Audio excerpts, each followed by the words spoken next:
Welcome to City Speaks, Sex and Sexuality, a podcast produced by the students of City Times Media. I'm your host, Marlena Harvey, and in this episode, we are going to talk about developing hot and healthy intimacy after sexual trauma. I have my two other guests with me today, Laurel Marks and Tristan Hartley. Hi, guys. Hello. Hi. You guys tell us a little bit about this week's topic and how your last meeting went. Yeah, thank you so much for having us on again. It's great to be here, and this is such an important topic to be speaking about. So just to rewind a little bit, I'm really excited because this was a great example of kind of initiative. I saw this speaker at an event, and she so impressed me that I just reached out, and I was so honored to hear that she was so willing to come and speak at City College. So it was really a nice reminder to me to just reach out, even though someone might seem really cool and fancy, just go out and do it. She's a licensed psychologist, a certified sex therapist, a certified sex addiction therapist, and the founder of an organization called Modern Intimacy. And her name is Dr. Kate Balance-Sherry. And she was just a wonderful resource to bring to our group. An American person is sexually assaulted every 73 seconds. And in Canada, a woman is sexually assaulted every minute. And 54% of those victims are between 18 and 34 years of age. So quite a bit, impacting our student community. Yeah. And American Indians are twice as likely to experience sexual assault or rape than any other race. 1 in 6 women have been victims of an attempted or completed rape. And 1 out of 33 men have been the victim of an attempted or completed rape. And finally, 21% of transgender, genderqueer, and gender nonconforming college students have been sexually assaulted. So as difficult as these things are to hear and talk about, it's really important to bring awareness. And what Dr. Kate really shared with us is that this sexual trauma can impact an individual's identity, their neurobiology, their cognitive thinking, emotional regulation, behavior, mental health, sexuality, relationships and friendships, and even like legal and financial issues in their life. Like the word that we bring up and every time we have all spoken together is shame, and just taking that word away again and just making it okay for people to reclaim their sex life. And I think that, after someone's been traumatized like that, it's such a personal thing to be traumatized over that, talking about it is so hard for so many people as well. And I think that, finding other people that have gone through similar, if not the same things as you is vital to feeling even slightly a little bit better about it and finding that comfort to be able to express yourself. 100%. We're all looking for connection, right? And sometimes we feel so alone, especially in moments where you're so intimately violated.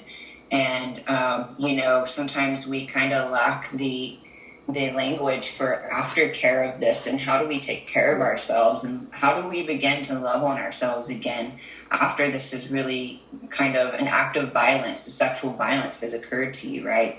Dr. Kate did a really good job of kind of naming how trauma can show up, and really sexual trauma can show up in your body, and really gave ways to kind of I was impressed with the ways that she gave some tangible things for folks to start doing to try and get more comfortable with leaning back into that hot sex, right, after a sexual trauma. And a lot of it was starting off slow, not jumping back into anything, but just kind of giving massages to certain areas that might kind of have had an impact on you, or just starting with your own touch, starting very slow, allowing space for what comes up for you. And also going to a therapist to try and kind of work through hey, what did come up?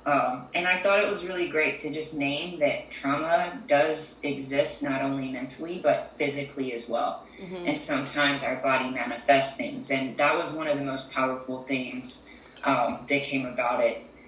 That's totally true. And there's so many different types of triggers, and some are physical, some are emotional, and some are from, past experiences or memories that you may have. And addressing the physical characteristics of trauma are so important, especially, because those feelings can come up in times or places that you might not expect, and to do it with someone that you trust is also so important. You know, you don't want to be with someone who's not going to respect how you're feeling in that moment, or not want to listen to how exactly like what you're feeling, or someone that you can feel that you can be honest with if it comes down to a hard emotion, you know.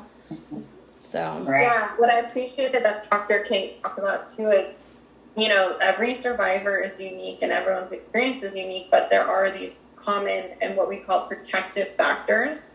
So things that can help after something like that happens. And those included having supportive friends, families, and a partner, or even a professional advocate really showing up for you.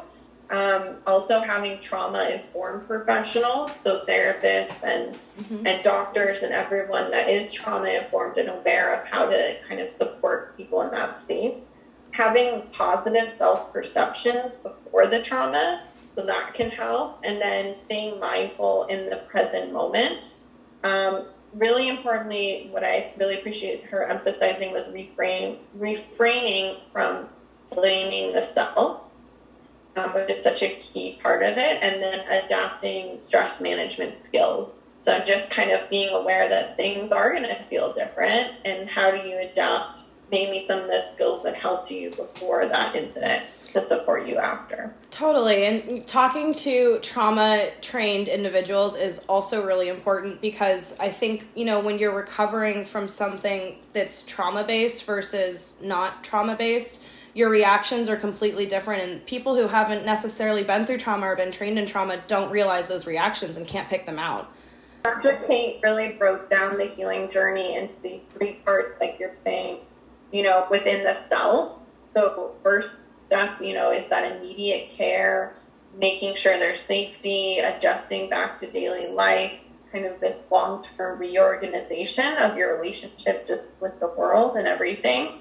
And then with a partner, also, you know, how do you discern what to disclose with a partner, when it's safe to do that, how to constantly kind of reevaluate the feelings of safety and consent in the relationship. And then working with a therapist, like you mentioned, someone that is specially trained in sexual trauma.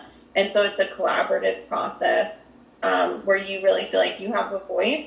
And the other thing I really appreciated that she mentioned, even though, you know, she's a therapist, and of course we're all here advocating for that, is that it's not, you don't have to get therapy. There's ways that if you don't want to get therapy, if it doesn't feel right, there's a lot of other ways and support that you can get in the community. You know, there's support groups and things like that as well. Exactly. So maybe if you feel you don't want to talk to a professional, but you want to go to a group where there's other people your age, or, you know, that have been through similar things, that way you can find somebody who's maybe not a professional, but still knows more along the lines of what you're going through and talking about.